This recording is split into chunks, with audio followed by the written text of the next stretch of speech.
Dieu, nous voulons te dire merci. À l'introduction de ce moment, nous allons commencer, nous avons dit, Galates 6, verset 7, ce qu'un homme aura semé, c'est ce que l'homme récoltera. C'est ce qu'il moissonnera. Ce qu'un homme aura semé, c'est ce qu'il récoltera. Ce qu'un homme aura planté, c'est ce qu'il récoltera. Ce matin, nous voulons semer la bonne parole, semer quelque chose qui bénira nos vies, semer ta vie en nous, semer ta parole en nous, semer ta grâce en nous, semer ta vie en nous, semer ta puissance en nous, semer quelque chose de grand. Et je prie que tu m'utilises comme à l'accoutumée, véritablement que je sois disponible pour ta grâce et que ton esprit puisse changer nos destinées et nous permettre d'accéder à ta gloire. Au nom suprême de Jésus-Christ, je te dis de dire 3 fois Amen, Amen, Amen, Amen et Amen.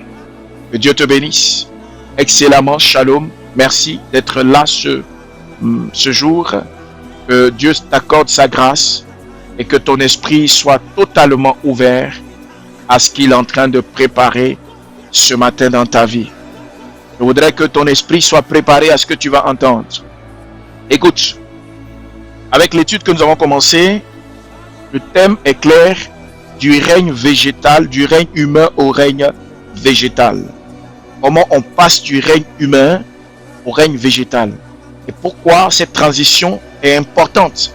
Quand on la comprend, quand on la connaît, elle est utile dans nos vies. C'est une transition extraordinaire. Une transition qui change une vie, une transition qui peut changer une destinée. Une transition qui peut permettre à quelqu'un de passer d'un stade à un autre avec perfection et avec intelligence. Et nous avons remarqué qu'en lisant la parole, on a découvert certainement que la transition dont nous parlons a un effet puissant dans la vie d'une personne. Et j'ai remarqué quelque chose. La Bible dit que tel un homme sème, tel il récolte. Je voudrais que ce matin, ce que je vais semer puisse changer ta destinée. Dans notre livre, les 4 règnes que nous avons, je souhaiterais que tu puisses en avoir un et que tu puisses l'ouvrir ce matin. Si tu n'en as pas, écoute bien, tu pourras le relire chez toi et tu pourras suivre. Nous avons, depuis le commencement mardi, suivi pendant 5 jours. Nous sommes maintenant au 5e jour, pendant 4 jours, pendant 4 jours, nous sommes au 5e jour et nous traitons de ce sujet. Nous avons vu des exemples à méditer. Le vendredi, nous avons terminé par la vie du juste dans Somme 1. Dans Jean 12 également, nous avons regardé dans Jean 12 et nous avons pris l'autorité nécessaire pour accéder à la connaissance. Et le 3e exemple que nous avons étudié, c'est l'exemple de Joseph.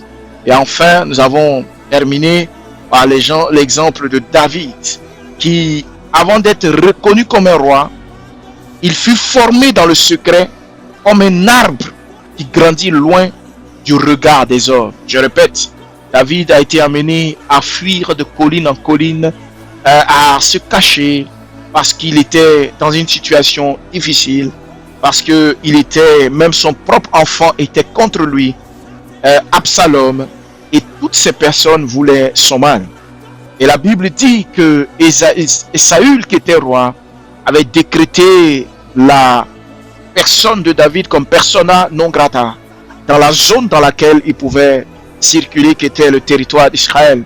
Et la Bible dit qu'à ce moment-là, on a vu un David fouetté dans son orgueil, mais surtout blessé dans son âme intérieure, dans sa personne, dans son cœur. Et il était obligé de passer de désert en désert, de lieu en lieu, pour ne même pas faire du mal à son propre fils, qui était aussi manipulé. Et il a vécu ces expériences. Et c'est dans ces moments-là qu'il a été travaillé. Je ne venais même pas parler de David également, qui dans les champs, dans la bergerie, quand il travaillait et que ses grands frères étaient assis à la maison, en train de se refaire leur beauté, en train d'échanger, en train de s'habiller, mettre du bon parfum et se promener. Il était obligé d'aller dans les champs, surveiller les animaux, prendre le temps. Et c'est là qu'il a appris à s'entraîner. C'est là qu'il a appris à maîtriser l'art de la guerre. C'est là qu'il a appris la méditation. C'est là qu'il a appris à combattre, à maîtriser les épreuves et à prendre la puissance nécessaire dans l'enracinement, dans la perfection. C'est là qu'un jour, Dieu lui donne une opportunité. Oui, écoute-moi bien. L'opportunité, quand l'opportunité rencontre la préparation, le succès se manifeste. Je répète, le succès, c'est la rencontre de l'opportunité et de la préparation. Si tu n'es pas préparé et que tu rencontres une opportunité, tu ne pourras pas faire du succès. Et c'est ainsi que David, étant dans le secret, comme un arbre caché dont les racines sont enfoncées, sont cachées en dessous de la terre, vraiment, dans la terre, dans le sol, enfoui. Il était vraiment caché de Dieu et Dieu le préservait. Imaginez-vous que Saül savait où était cet enfant, comment il était, comment il grandissait dans cette famille. Il serait détruit. C'est le même cas de Joseph. Dieu a préservé également la vie de Joseph. Dieu a préservé la vie de Joseph. Dieu a préservé la vie de Joseph. Dieu a préservé la vie de Joseph. Parfois, il a envoyé dans des situations où Joseph était obligé d'aller dans cette prison pour vivre certaines choses afin que Dieu puisse lui permettre de partir de plus belle et de devenir ce qu'il est devenu. Il y a des moments comme ça où Dieu te traite, Dieu te travaille, Dieu te façonne. Je dis toujours que quand quelque chose arrive et que tu ne prends pas conscience de ce qui est arrivé, tu ne tires pas d'enseignement, cette chose va continuer à se répéter. Toute chose qui arrive sert à t'entraîner. Personne n'est pur, personne n'est juste. Je dis bien personne n'est pur, personne n'est juste avant d'avoir croisé le Seigneur. Quand tu croises Dieu, Dieu te purifie naturellement. Mais ce que je veux te faire comprendre, ce qui est important, c'est que tout ce que tu fais doit toujours te permettre de t'améliorer. Et c'est ainsi que le règne de Dieu, dans le règne végétal plus précisément, nous apprenons dans le règne végétal que tu as besoin de racines. Comme un arbre, comme une plante qu'on enterre. On plante ce grain de maïs, comme je le disais, il doit pousser, il doit être enterré, il doit être ensemencé. On doit le laisser, on doit l'enfouir dans le sol. On doit fermer, refermer, le laisser dedans. Il va commencer à pourrir, à germer, devenir ce qu'il est, grandir, grandir, grandir, grandir, grandir. Et un jour, il devient ce David, il devient ce Joseph, il devient ce Jésus. Jésus a dû être caché. Il est allé en Égypte avec sa mère, ses parents, parce qu'on voulait lui faire du mal aux petits, aux plus petits, à tous les premiers-nés, à tous les enfants, tous les bébés, tous les nouveaux-nés de toute la ville de Jérusalem et de toutes les contrées. Il a dû se cacher comme un arbre qui cache ses racines. Dieu à un moment donné peut te cacher, mais a besoin un jour aussi que tu sois révélé. Comme les fruits, il faille un jour que tu te révèles. Comme je changeais avec mon fils en Gervais, je changeais hier, je crois, il y a quelques jours, je disais, il y a un moment donné, il faut apprendre à se révéler. Parce qu'en vérité, les racines doivent être solides. Et quand tu te révèles, aucun arbre qui se révèle sort ses racines et dit, ok, comme j'ai sorti mes racines, comme j'ai sorti des fruits, je sors aussi mes racines. Mais il va tomber. Quand tu sors tes racines, tu tombes. Mais quand tu sors tes fruits, mais tu caches tes racines, tu deviens solide. Personne n'arrive à te toucher. Parce qu'en vérité, tes racines sont déjà fondées. Tes racines sont ici. Tu caches tes racines, c'est les choses les plus importantes. Tes racines, c'est ton secret. Tes racines, c'est ta clé. Tes racines, ta racine. Tu dois t'enraciner. Un arbre, pas parce qu'il a grandi. Oh, j'ai sorti 2 fruits. J'arrête de pousser des racines. Je tiens à t'informer que à chaque fois, chaque fruit que vous voyez a toujours, quand vous voyez un manguier, le manguier a toujours des nouvelles racines. Le manguier a toujours des nouvelles racines. Le manguier a toujours des nouvelles racines. Ces nouvelles racines-là, ils poussent malgré qu'il y a toujours des fruits sur l'arbre. Ce n'est pas ton fruit qui fait que tu vas arrêter de pousser des racines. Les racines doivent s'allonger, doivent s'affermir, doivent s'endurcir, avoir toujours de la profondeur. Est-ce que quelqu'un me suit ce matin? Tu dois avoir cette mentalité. Tu dois avoir cette mentalité. Tu dois développer cette mentalité. Tu dois développer cette mentalité. Dis Seigneur, je veux des fruits, Seigneur. Je veux des fruits, Seigneur. Je veux des fruits, Seigneur. Je veux des fruits. Seigneur, je veux des fruits. Mais ces fruits ne doivent pas. Toi, on t'a béni un peu. On t'a apporté quelque chose. C'est fini, tu n'as plus de racines. Tes racines disparaissent, c'est-à-dire ta relation avec Dieu, ton moment de prière, ta lecture biblique, ta lecture des livres, ta lecture des enseignements disparaissent. Tu abandonnes le ministère, tu abandonnes l'œuvre, tu abandonnes tout parce que quoi? Tu as eu quelques fruits. Et c'est ça la problématique. Ton problème n'est pas d'avoir des fruits. Ton problème n'est pas d'avoir tes résultats. Ton problème n'est pas que Dieu doit t'écouter. Ton problème, est-ce que tes racines vont continuer à pousser? Est-ce que tes racines vont continuer à pousser? Ton problème n'est pas ton miracle, mais est-ce que tes racines vont continuer à pousser? La plupart du temps, vous agissez comme un arbre qui n'est pas normal. Parce qu'aucun arbre, quand il sort des mangues, à un moment il dit je tombe, je tombe, je tombe. Ses racines, mais il dit non, non, c'est bon, je tombe. Non, c'est pas possible. C'est pas possible. Il reste comme il est, il reste solide et il continue à produire jusqu'à la fin de son temps. Jusqu'à la fin de son temps. Jusqu'à la fin de ton temps. Combien de personnes perdent leurs racines? Tu perds tes racines et quand on parle de racines, tu sais de quoi on parle? La foi. Ce qui t'a béni, ce qui a fait de toi ce que tu es. Tu perds des racines.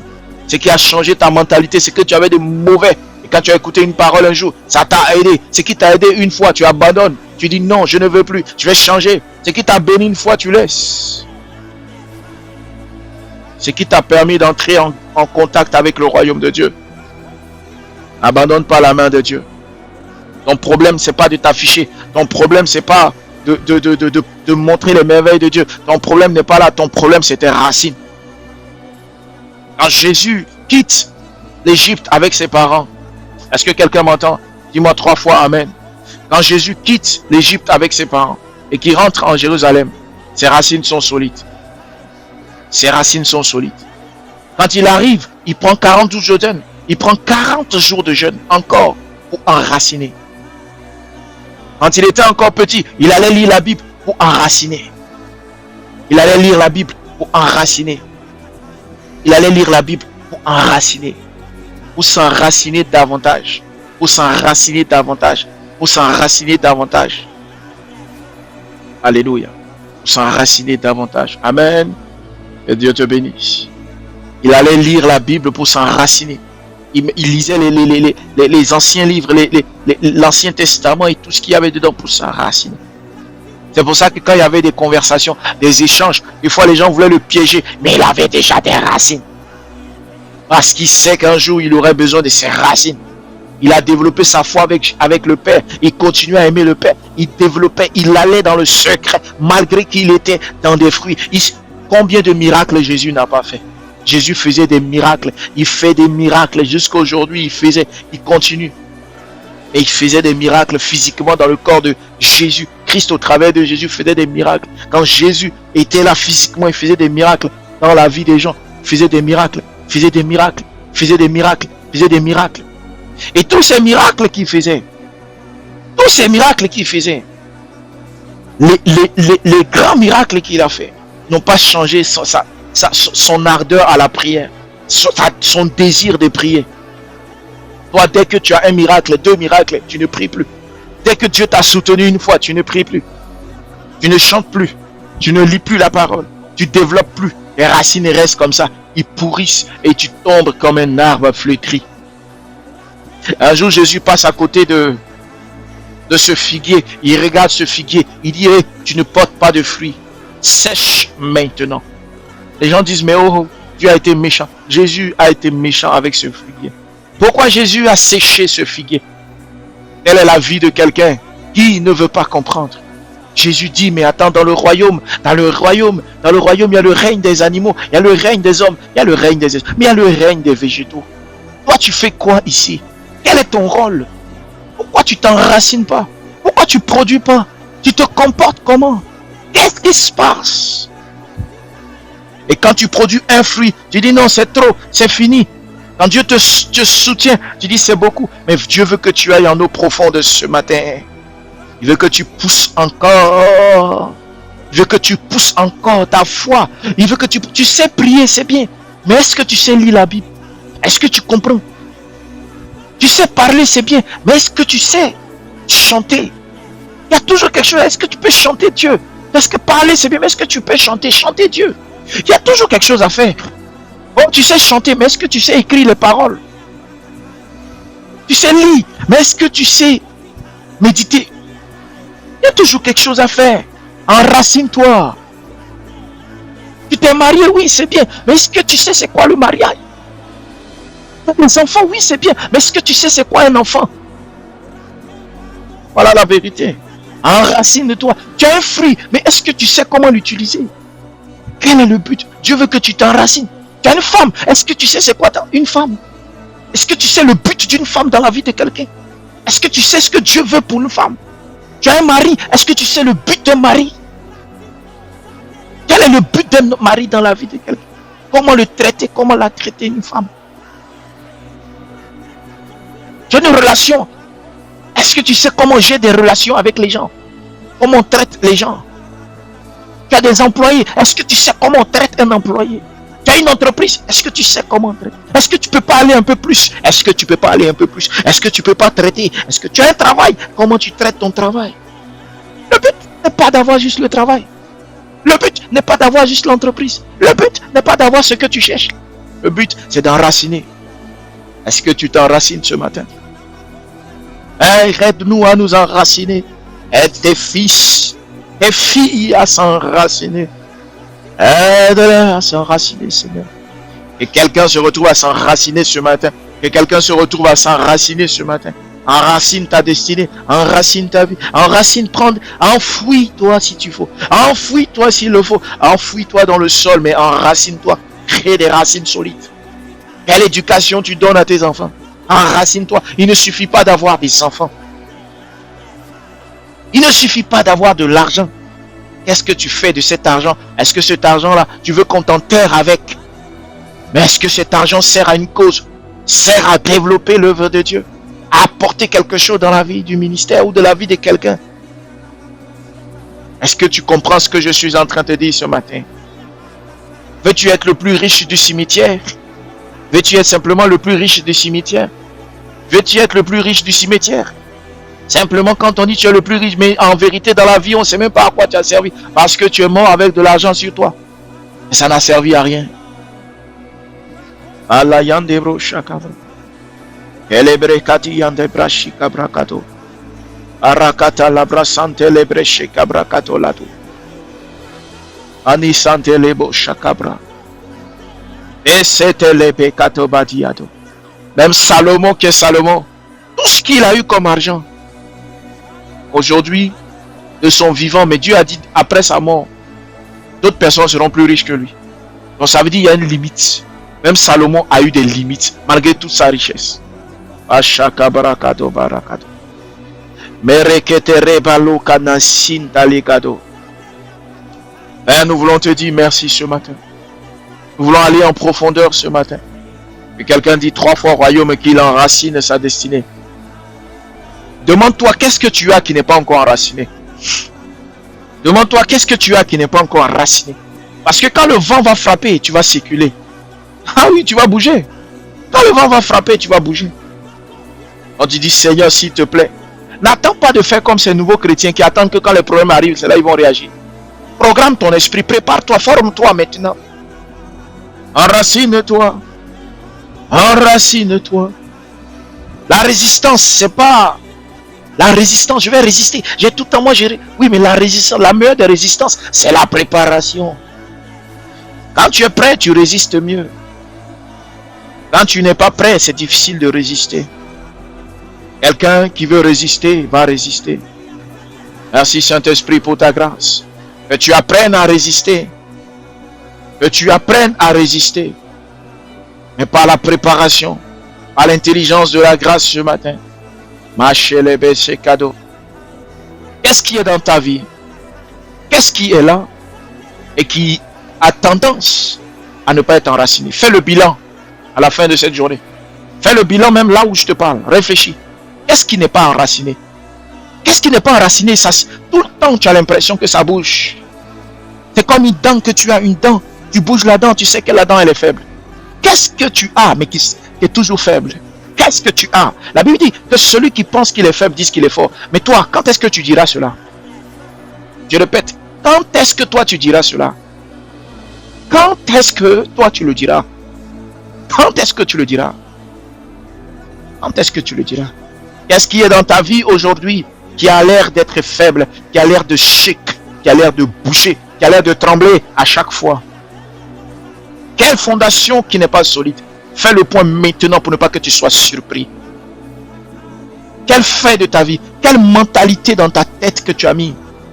Qu'est-ce que tu as mis dans ta tête? Qu'est-ce que tu crois qui peut être un point d'achoppement? Quelque chose qui peut t'écrouler. Quelle est ta croyance? En quoi tu crois? Quelle est ta vision? Quel est ton point de vue sur Dieu? Quel est ton point de vue? As-tu laissé le point de vue du royaume de Dieu tel enseigné pendant des mois et des mois, des années maintenant? Ça fait maintenant quelques années, je parle du même sujet. J'enseigne davantage. Aujourd'hui, nous avons même un livre. Quelle est ta vision aujourd'hui? Fais un point, me dis Seigneur, est-ce que ma vision change, ma mentalité change? Est-ce qu'il y a un changement véritable? Est-ce que je m'enracine dans la parole? Est-ce que je m'enracine dans l'évangile du royaume? Est-ce que je m'enracine dans l'évangile du royaume? L'évangile signifie la bonne nouvelle. Mais la Bible dit, allez lire vos Bibles. Le Seigneur, quand il envoie ses disciples, il dit, allez, enseignez-leur ce que je vous ai enseigné. Prêchez le royaume. Enseignez l'évangile du royaume. Il n'y a pas un autre évangile. C'est l'évangile du royaume qu'il faut enseigner. L'évangile du royaume. En d'autres termes, la bonne nouvelle du royaume. En d'autres termes, lui, il est roi de son territoire et il veut souhaiter à toute personne d'intégrer son royaume. Et c'est cette bonne nouvelle-là qu'il annonce. Quand tu viens, tu guéris quelqu'un. Quand tu viens, tu pries pour quelqu'un. C'est une bonne nouvelle, tu fais. Mais non, c'est ce qui se passe dans son royaume qui vient te démontrer. C'est comme des Américains qui arrivent dans un pays et qui prouvent comment ils vivent aux États-Unis. C'est comme des gens qui quittent une culture dans un pays africain, qui arrivent dans un pays européen. Lors d'un événement, ils montrent comment ils vivent, comment ils fonctionnent, quelle est leur culture chez eux. Ils montrent cela à ces Européens ou à ceux qui les ont accueillis. Quand Jésus vient, il guérit. Vous croyez simplement que c'est cela la bonne nouvelle. La bonne nouvelle n'est pas la guérison. La bonne nouvelle est l'information qu'il existe un endroit où on ne tombe pas malade. La bonne nouvelle est l'information, il existe un endroit où la mort ne prend pas les gens. Il existe un endroit où il n'y a pas de mort. Les morts vivent. Ils sont heureux. La bonne nouvelle, c'est qu'il y a un endroit où ta richesse est multipliée. C'est pour ça qu'il parle du trésor que vous avez au ciel. La bonne nouvelle, c'est qu'il y a un endroit. La bonne nouvelle, c'est pas j'ai construit une maison. Et puis non, c'est la bonne nouvelle que Dieu veut que tu construis. Non, la bonne nouvelle, c'est que tu construiras les maisons en fonction du royaume dans lequel tu es connecté. La bonne nouvelle, c'est que tu as une maison déjà au ciel, donc tu peux construire une maison sur la terre. Mais c'est pas, la bonne nouvelle, c'est pas de te dire que tu construis seulement la maison sur la terre. La bonne nouvelle, c'est pour te dire que tu as une autre image d'une autre maison. En fait, la santé que tu as, il y a une autre image. C'est comme tu as un doublon de ce qui est là-bas. C'est pour ça que la Bible dit ce qui est au ciel sera lié sur la terre. Ce qui est au ciel sera relié à la terre. Ce qui est relié sur la terre sera relié dans les cieux. Si tu n'as pas compris l'évangile du royaume, si tu n'as rien compris, s'il te plaît, ce matin, comprends pourquoi Dieu peut guérir quelqu'un. Dieu te guérit pour te prouver qu'au ciel, la maladie n'existe pas. Dieu te guérit pour te montrer que dans sa vision du royaume divin, il n'y a pas la maladie, il n'y a pas ceci. Alors, ceux qui veulent appartenir à ce royaume, on prend la dimension du royaume. Je vous guéris pour vous montrer une preuve de ce que nous sommes dans notre royaume. Tu veux vivre l'amour, tu veux être en paix, tu veux avoir un foyer tranquille. Dieu te prouve que ton foyer peut être tranquille, ta maison peut être tranquille, tes affaires peuvent être tranquilles, dans la paix, prospérer. Parce que lui, dans son monde, ça prospère. Ce n'est pas parce qu'on est venu vous enseigner l'évangile de quoi? De l'évangile de l'argent, l'évangile, non. Dieu te bénit parce que lui, il dit l'argent lui appartient, c'est lui qui l'a fabriqué. Mais quand il t'en donne, c'est pour te montrer que lui, dans son royaume, donc tout est rattaché au royaume. Quand tu es ignorant de la parole, ne te critique pas. Ne plonge pas dans le péché. Ne plonge pas dans le péché. Ne priorise pas la guérison, les prophéties au-dessus, au détriment du royaume. Tout est relié au royaume. Tout est relié au royaume. Le problème, c'est que si tu prends un seul morceau, tu restes dessus, tu peux rater l'ensemble. C'est pour ça qu'on dit, connais l'ensemble. Ensuite, tu pourras profiter d'un seul morceau. Tu ne connais pas l'ensemble. Tu ne t'intéresses pas à l'ensemble. L'ensemble, c'est le royaume.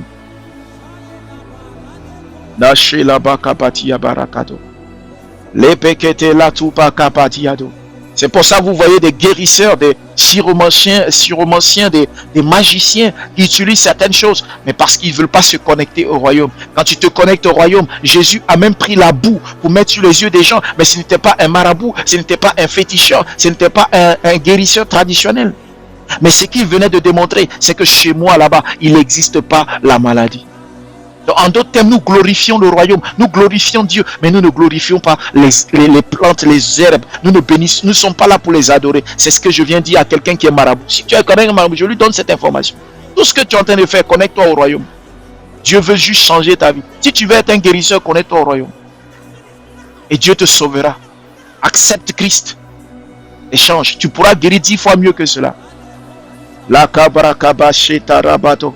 Et tu lui rendras la gloire au lieu de chercher à faire des conneries et dire aux gens adorez ceci, adorez cela. On n'adore pas cela. J'ai jamais vu Jésus prendre la terre et commencer à dire comme j'ai soigné les yeux de l'aveugle. Prenez la terre, adorez la terre. Depuis quand Jésus l'a fait, il ne l'a pas fait. Jésus a pris la boue, il a craché dedans, il a tourné, il a mis sur les yeux. Le monsieur allait se laver dans l'eau. Il n'a pas dit va adorer le chaque dimanche, va adorer le ceci. Ce qu'on t'a dit, c'est du faux. Parce qu'à la vérité, on te le répète. Mais tu ne savais pas pourquoi on le disait. C'est comme l'enseignement qu'on donne aux enfants au CP1. On leur donne des enseignements. On ne veut pas les distraire. On ne veut pas les stresser. Tu veux rester un enfant? Reste un enfant. Reste un enfant. Reste un bébé. Reste un bébé. C'est qu'aux enfants qu'on donne des ordres sans explication. C'est qu'aux enfants qu'on donne des ordres sans explication. À ton âge, tu ne veux pas comprendre. À ton âge, tu ne veux pas saisir. Tu ne veux pas entrer dans la connaissance. Tu ne veux pas entrer dans la connaissance. Tu veux simplement qu'on te prenne comme un bébé. Et qu'on te dise vas-y. Et c'est ce qui fait que des fois, tu as l'impression que tu es âgé, mais on te donne des ordres. Qui te donne? Le système religieux normal te dit vas-y, fais ceci. Ça, c'est pas bon. Mais tu n'as aucune explication. Tu n'as aucune explication. Mais ton intérieur, qui a soi-disant grandi, te dit mais j'ai besoin d'explication. J'ai besoin de savoir, Seigneur. C'est qu'on te dit c'est qu'un ordre. C'est qu'on te dit c'est quelque chose. Il n'y a aucune explication. Il n'y a aucun enseignement. Il n'y a rien. Tu sens que c'est pour un enfant. Et tu es obligé de le faire. Et parfois tu lâches, parfois tu ne peux plus le faire. Et tu chutes et tu tombes. Et parce que tu ne comprends pas les vérités du royaume. Ce matin, je suis venu parler du royaume. Je veux te faire prendre une décision. Change de mentalité. Adopte le royaume. Vis dans le royaume de Dieu. Tout ce qui est là est relié à ce royaume. C'est pour ça qu'il dit allez enseigner la bonne nouvelle du royaume. Allez vérifier, vous verrez la bonne nouvelle du royaume. La bonne nouvelle du royaume. La bonne nouvelle du royaume. La bonne nouvelle du royaume. La bonne nouvelle du royaume. La bonne nouvelle du royaume. La bonne nouvelle du royaume. Et ce matin, nous clôturons avec le royaume, le règne végétal qui te permet d'avoir la sagesse nécessaire pour comprendre beaucoup de choses. Et je crois que tu as été béni. Si tu as été béni par cet enseignement, acclame le Seigneur. Acclame le Seigneur. Acclame le Seigneur. Nous allons boucler et fermer cette session. Et acclame le Seigneur Jésus-Christ. Merci Saint-Esprit. Merci pour cet enseignement sur le règne végétal. Merci parce que celui qui veut avancer ne refusera pas. Merci Saint-Esprit. Au nom de Jésus, tu ne refuseras pas cet enseignement. Je vais te donner quelques exemples. Et je vais te donner comment on peut l'appliquer dans la vie quotidienne. Mais dans les commentaires, application concrète. Mais dans les commentaires, application concrète. Application concrète. Application concrète. Application concrète. Application concrète dans la vie. L'application concrète dans la vie concernant le règne végétal. Exemple premier, dans la vie familiale, j'ai donné ici des exemples. Passer du règne humain au règne végétal signifie comprendre que ton foyer ne devient pas solide en un seul jour. Peut-être que tu ne veux pas comprendre, je vais te donner des exemples. Il faut semer la parole. Il faut semer la patience. Ça, c'est une application concrète dans la vie de tous les jours. Je reprends. Dans la vie familiale, un exemple. Premier exemple. Passer du règne humain au règne végétal signifie comprendre que ton foyer, par exemple, ne devient pas solide en un seul jour. Il faut semer la parole et les paroles qu'il faut, la patience qu'il faut, la confiance qu'il faut, les habitudes saintes et les gestes répétés d'amour. Le fruit de la paix familiale vient souvent d'une longue culture invisible. La plupart des foyers que vous voyez et vous enviez parce qu'il y a un esprit d'envie dans vos cœurs, la plupart des mariages qui ont réussi, c'est pas parce qu'il n'y a pas de palabre, c'est pas parce qu'il n'y a pas de choc, mais ça vient d'une patience, d'une culture d'une confiance, des paroles qu'on dépose. Malgré le combat des paroles, on fait un combat de paroles positives. On projette ce qui est bon. C'est comme quelqu'un qui dit à ton enfant qui ne réussira pas. Toi, tu dis, mon fils réussira, ma fille réussira, ma fille réussira, elle prospérera, elle progressera. Ou bien on te dit, tu ne réussiras pas toi. Tu dis, je vais réussir. Tu te bats parce que tu jettes une parole contradictoire à ceux qu'ils ont engagé sur, par exemple, ton mariage. Deuxième cas, l'habitude. Les habitudes cachées. Il y a des habitudes comportementales que vous avez. Les gens ne le voient pas.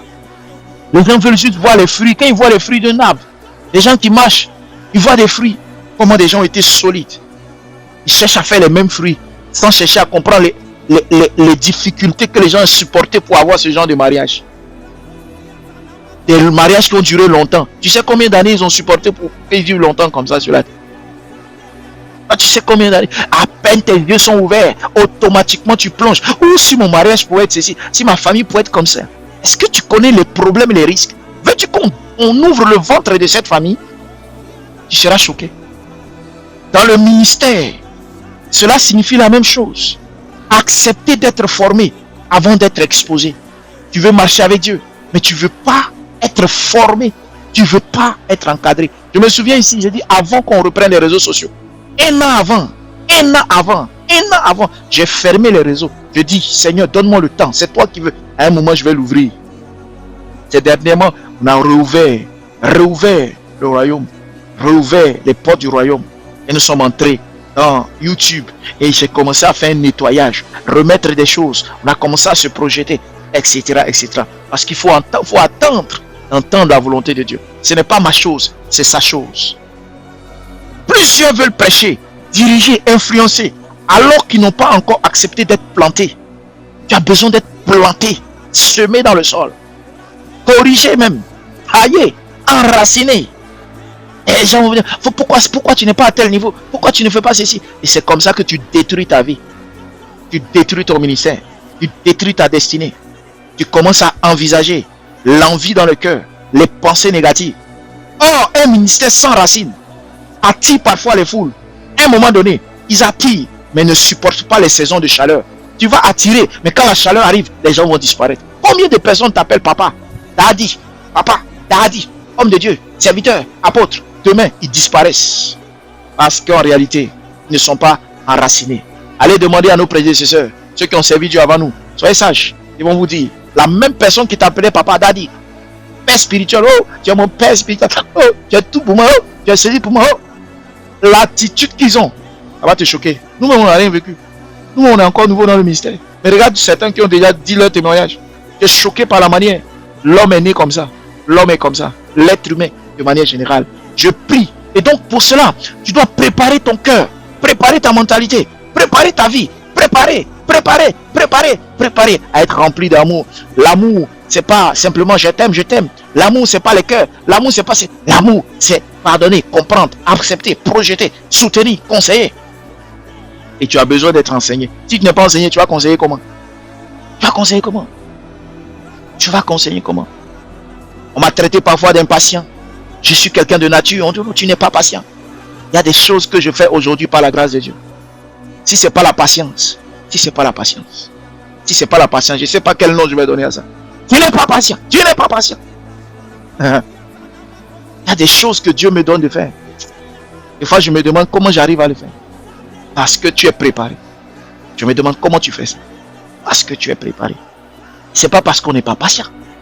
C'est parce que Dieu a son temps. Il y a une manière de faire. Il te donne une sagesse particulière. Il te dit fais ceci. Mais ça veut dire que ça existe en moi depuis des siècles et des siècles avant que je naisse. Ce n'est pas quelque chose qui est fabriqué. Dieu programme l'homme avant de venir. Mais les hommes n'ont pas vu ça. Ça veut dire que pendant que je te parle, la patience est en toi. Toi qui penses que tu n'es pas patient. Mais les gens pensent que tu n'es pas patient. Ça veut dire que là où tu es, les gens pensent que tu es pauvre. Mais la pauvreté est placée en toi parce que la richesse aussi est quelque part dans ton cœur. Mais parce que les gens ne voient pas la richesse. Dans le travail, par exemple dans l'entrepreneuriat, je vais te donner un exemple aussi pour que tu comprennes comment on peut agir dans la vie avec ce que tu as appris pendant les 5 jours. Dans le travail, dans l'entrepreneuriat, Cela veut dire bâtir avec patience. Moi, je suis un bâtisseur. Je ne cherche pas un coup d'un jour. Un coup. On appelle ça un businessman. Tu fais un coup et c'est tout. Tu fais un coup, tu frappes. Ils sont où? Quel business qui est passé? Oh, je gagne un coup, j'ai eu de l'argent. C'est tout. Non. Il faut bâtir. De là où tu viens, cherche à bâtir. Tu sais très bien que ce qui bâtit, ce qu'on bâtit dure longtemps. Ce qu'on bâtit dure longtemps. Je répète, ce qu'on bâtit là, ça peut durer. Et ce que tu ne bâtis pas ne dure pas. Les résultats durables viennent rarement d'un enthousiasme brutal. Les résultats durables viennent rarement d'un enthousiasme brutal. Quelque chose qui brutal. Ça ne dure pas.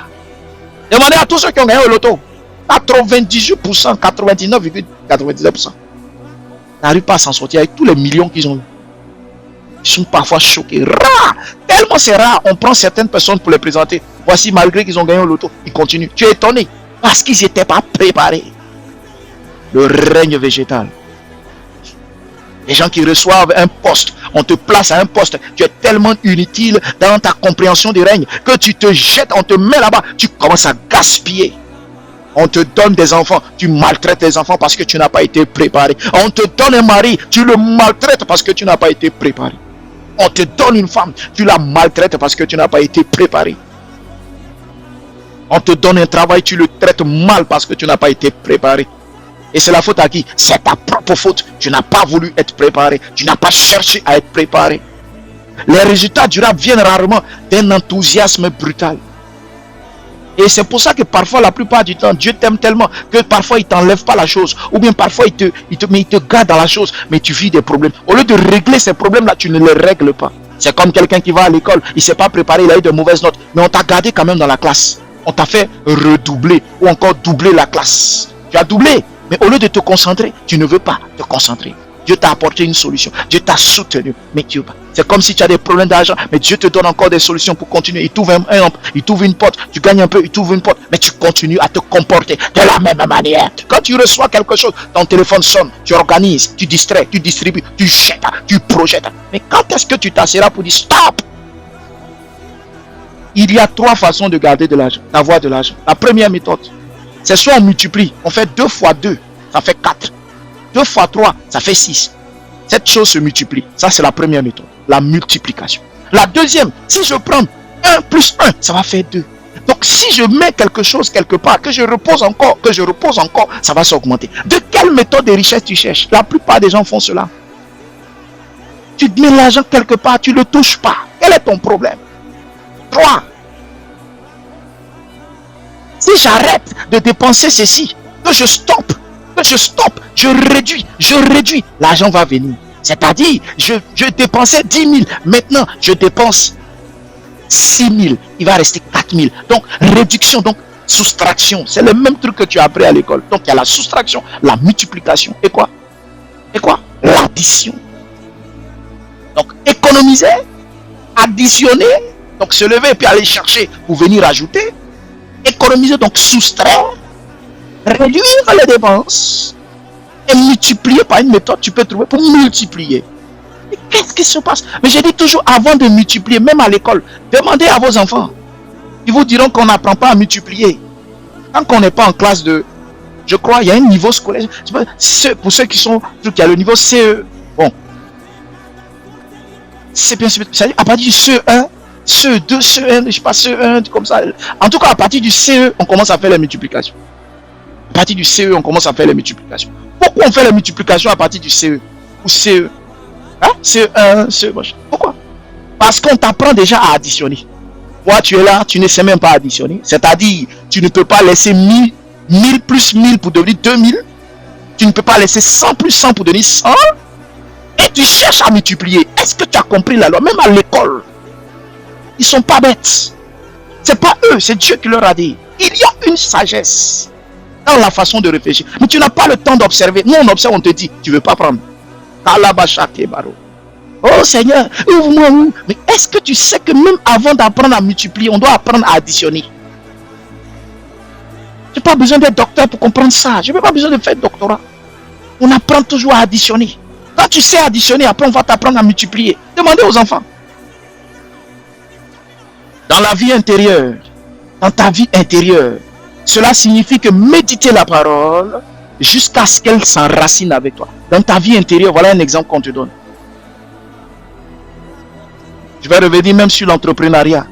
Des gens, ils naissent d'un travail répété, d'une vision entretenue, d'une discipline stable et d'un sens du temps.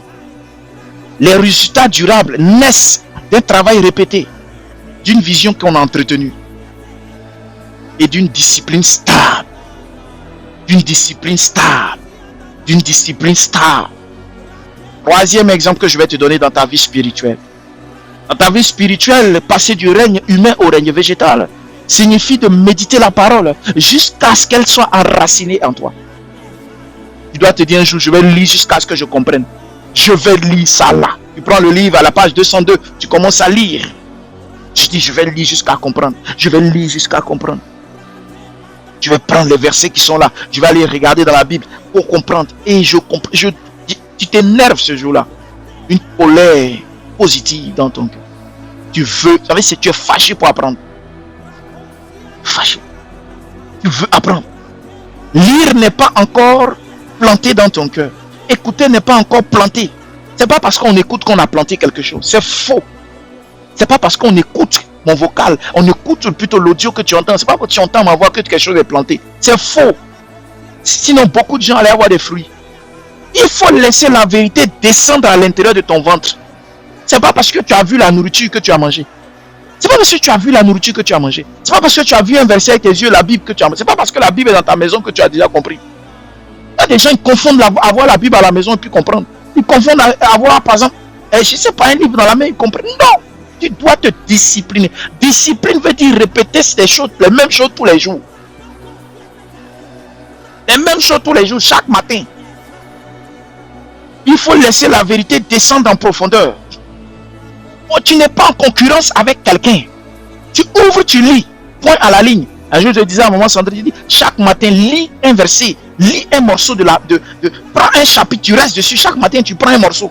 Tu lis, puis tu te poses des questions, puis tu sors. C'est important. C'est pas une concurrence. Au fil du temps, tu vas voir que tu as fini le livre. On ne mange pas un éléphant en un coup. On le mange morceau par morceau. Ou encore, une bouchée par bouchée. Doucement, doucement. Doucement, doucement. Doucement, doucement. Merci Saint-Esprit. Merci Saint-Esprit. Merci Saint-Esprit. Tu dois faire descendre cela dans ton ventre. C'est-à-dire dans ton cœur. Au point qu'elle te transforme. Elle change même tes choix. Ta manière de parler même va changer. Dernier exemple de pratique. Dans tes relations. Cela signifie accepter que la confiance vienne lentement. Cela signifie que accepter la conscience vienne lentement. Accepter que la conscience vienne lentement. Accepter que la conscience vienne lentement. Accepter que la conscience vienne lentement. Accepter que la conscience vienne lentement. Oh non, on ne me fait pas confiance. Mais attends que les gens te fassent confiance. Mais il faut travailler. Mets-toi au boulot. De la même manière aussi, toi aussi, prends le temps. Les gens, voilà, doucement, ils ne te font pas confiance. Prends le temps. Travaille. Certaines alliances se perdent vite parce que les hommes veulent récolter des fruits de loyauté sans avoir semé la vérité. Toi, tu veux qu'on te soit loyal. Toi, tu veux que les gens puissent te faire confiance. Toi, tu veux aussi que les gens... Mais, écoute, il faut semer le prix. Il faut semer. Pouf. Et l'autre. Prouve le contraire. Pas toi. Et tu ne le fais pas. Et tu veux qu'on te fasse confiance. Mon mari me fait confiance. Mes enfants vont me faire confiance. Mes parents vont me faire confiance. Toi-même. Sème. Pas toi. Pas toi. Pas toi. Une fois quand je change, je dis, des fois quelqu'un peut avoir une fausse pensée sur quelqu'un. Mais tu as une fausse pensée. Moi je dis toujours, même si tu as une fausse pensée sur moi, je vais tout faire, je vais rester dans mon sens. Tout faire pour que tu comprennes ce que je suis en train de dire. Tout faire. Tout faire, je vais tout faire. Je vais tout faire par la patience. Avant, je pouvais faire autrement, mais je vais faire tout faire. Je vais faire tout faire. Tout faire. Tout faire pour que tu comprennes. Si tu n'as pas compris, c'est pas grave, mais tout faire pour que tu saches que je ne suis pas ce que tu penses. Et après, si c'est tant que Dieu veut, c'est bon, tu décides.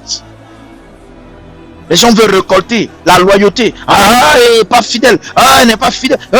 Mais attends. Toi, tu as été fidèle à Dieu combien d'années? Quand Dieu t'attendait, tu étais où? Si quelqu'un me suit. Quand Dieu t'attendait, tu faisais quoi? Quand Dieu t'attendait, tu faisais quoi? Quand Dieu te réclamait pour servir, tu faisais quoi? Quand Dieu te réclamait pour faire ceci, tu faisais quoi? Qu'est-ce que tu faisais pendant ce temps? Si toi, tu as été fidèle à Dieu pendant tout le temps. Et maintenant, tu te réveilles, n'est-ce pas?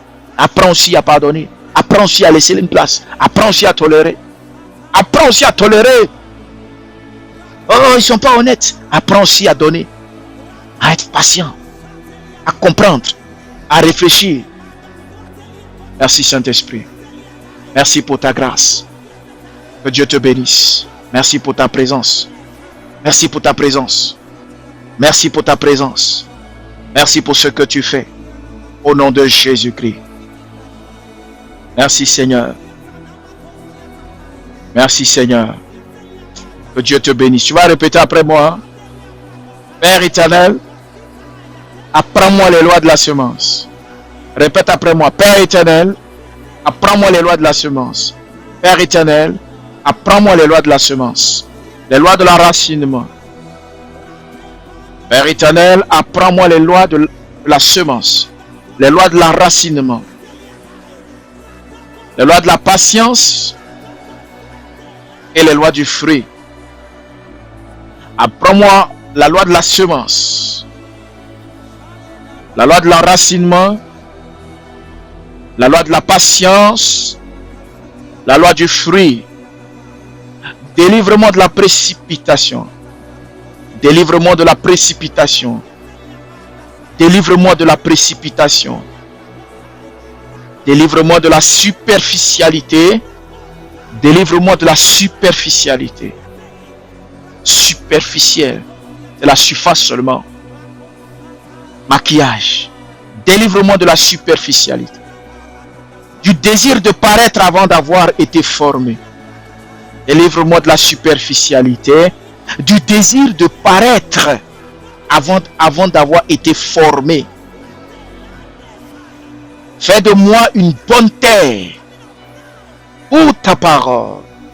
Fais de moi une bonne terre pour ta parole. Répète avec moi, puissance. Plante-moi près des eaux. Plante-moi près de tes eaux. À n'importe quelle eau. Plante-moi près de tes eaux. Affermis mes racines. Affermis mes racines. Taille ce qui doit être. Taille ce qui doit être taillé. Taille ce qui doit être taillé. Taille ce qui doit être taillé. Conduis-moi jusqu'au fruit qui glorifie ton nom. Conduis-moi jusqu'au fruit qui glorifie ton nom. Conduis-moi jusqu'au fruit qui glorifie ton nom. Que je n'aime pas seulement l'action visible. Que je n'aime pas seulement l'action visible. Mais aussi l'œuvre secrète. L'œuvre secrète. L'œuvre secrète. L'œuvre secrète. Par laquelle tu prépares ma destinée. Que je n'aime pas seulement les actions visibles, mais aussi les œuvres secrètes par lesquelles tu prépares ma destinée. Tu prépares ma destinée. Au nom de Jésus, au nom de Jésus le Christ, au nom de Jésus-Christ, au nom de Jésus-Christ. Amen, amen, amen. Que Dieu te bénisse énormément. Je te confie entre les mains de l'Éternel. Que Dieu vous bénisse, qu'il bénisse votre soutien, vos dons, vos offrandes. Que Dieu vous bénisse pour le soutien que vous apportez. Que Dieu vous bénisse de vos positions. Soyez bénis. Que Dieu bénisse vos cœurs. Que Dieu bénisse vos actions. Il faut que vous soyez des véritables citoyens du royaume qui participent à l'évolution du royaume de Dieu à travers vos vies. Ce que vous gagnez, ce que vous êtes. Au nom suprême de Jésus-Christ. Partout où vous allez. Que Dieu se souvienne de vous. Au nom de Jésus, j'ai prié. Ce matin, je te relâche dans les mains de l'Éternel.